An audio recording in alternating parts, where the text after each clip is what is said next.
Hey everybody, Mescatras34 here with a new review today. This one's a little bit different than my old reviews, which generally tend to deal with anime-related things.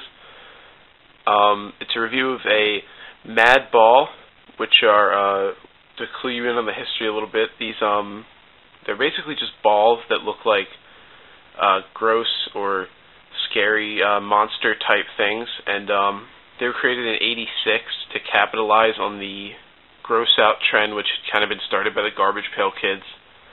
I got interested in these things after reading ScaryCrayon.com, which is a cool website that everyone should check out.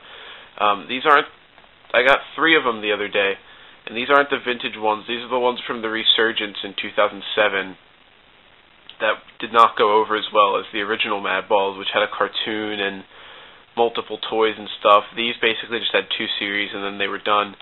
But I think they're insanely cool, and I was lucky enough to find some in a specialty toy store in my area the other day, and I figured I would review them in 3 separate reviews because they're cool, and I want to do something with them other than just toss them around and leave them on my dresser.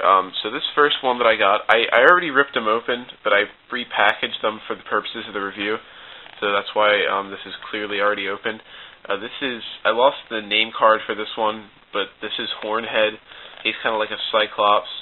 I like the packaging. There's a lot going on. Shows what you can do with the figure. It says they're obnoxious and gross. It's got this like stock horror movie footage of people running away on the bottom. It says you can toss them, bounce them, and catch them. They are fun to throw around. I wouldn't recommend it though if you're collecting them because they do tear easily, I've been led to believe. Ages 4 and up. I like the aesthetic of the package. It's like a purple and green color. It's just kind of, says it's an official product. That's why I put them back in the packaging, because apparently there are a lot of bootlegs of these things, and I just wanted to make sure people watching knew they were legitimate. They used to go for around $5 at Toys R Us, and even cheaper if you could find them at a store like Five Below. Now they are sold in neither of those places, and these were $8 a pop. So I dropped $24 on 3 of these things. I don't regret that. These are series. They only had 3 Series 1 Madballs, and I picked them all up as soon as I saw them. Look at the back here. The back has this little plastic, so you can touch the figure. They're a lot harder than they look. It says obnoxious and gross official product. It says you can check out the website. I think it's fun that these figures are made by the American Greetings Company. It's got like a little backstory. They're Madballs, the rude, repulsive, and really revolting characters that you can bounce, catch, and hurl. Freak out your friends and frighten the fam with this crew of mutant misfits. Go crazy, go mad, collect every single one. Now, it would be cool to collect every single one, but I don't have enough disposable income to manage that, so I'll have to make do with these 3 for now. You can't see them because my camera sucks and they're too small, but they have all the other Series 1 Madballs. And so now, I guess I will pop open Hornhead. Yeah, alright, so this is the Madball. They're very cool. Like I said, they're a lot harder than they look. I think they're definitely worth whatever you can get them for, if you can get them for under $10.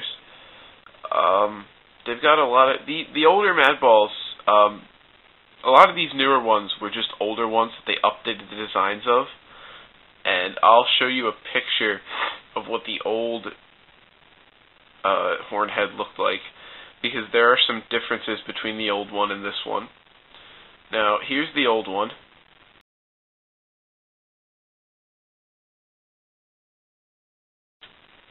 And as you can see, there are multiple differences. They still retain that kind of 2 stitches going down his head design. He's still got the one eye, obviously, and the horn, which gives him his name. He's got pointy ears, purple color scheme. He was more maroon colored, like a maroonish purple back then. He's got some stitches on the back that aren't colored, kind of like some, I guess you could call them like rivets on the back of his head. He's got sharp teeth and kind of a scowl. He's got the nose ring, but this time it goes on a chain connected to his ear, which I think is a nice touch. There's some slime coming out of his mouth, a green tongue. He's kind of covered in bumps. I didn't like Hornhead very much at first. I kind of just bought him to buy him, just to have Madballs, but I warmed up to him a little bit. And in the 80s, when all toy lines pretty much got the special treatment of a cartoon and a backstory, there was alignments, and I think Skullface, a Madball who I bought the other day, led the good guys, and Wolf Breath, who's from Series 2 of this new series, led the bad guys. I didn't get Wolf Breath, but I did get Skullface, and I think Hornhead was a good guy. About the detail in these figures, now, I'm not going to complain about the lack of detail. You see how there's like a stitch pattern here that's uncolored, and I think he's supposed to have earrings. You can see that they didn't color. I mean, these are toys for little kids.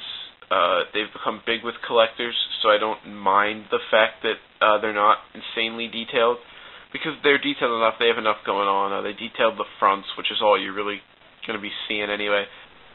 All in all, I give Hornhead 4 out of 5 stars, because they've done a good job of revamping a good classic character design and kind of modernizing him a little bit and taking what gave him some personality in the 86 figure and making it a little bit more horrifying. That's pretty much it. Check back for reviews of the 2 other Madballs I got, which are Skullface and Repvile. And if you enjoyed this review, subscribe for more coming Madball reviews. And thanks for watching.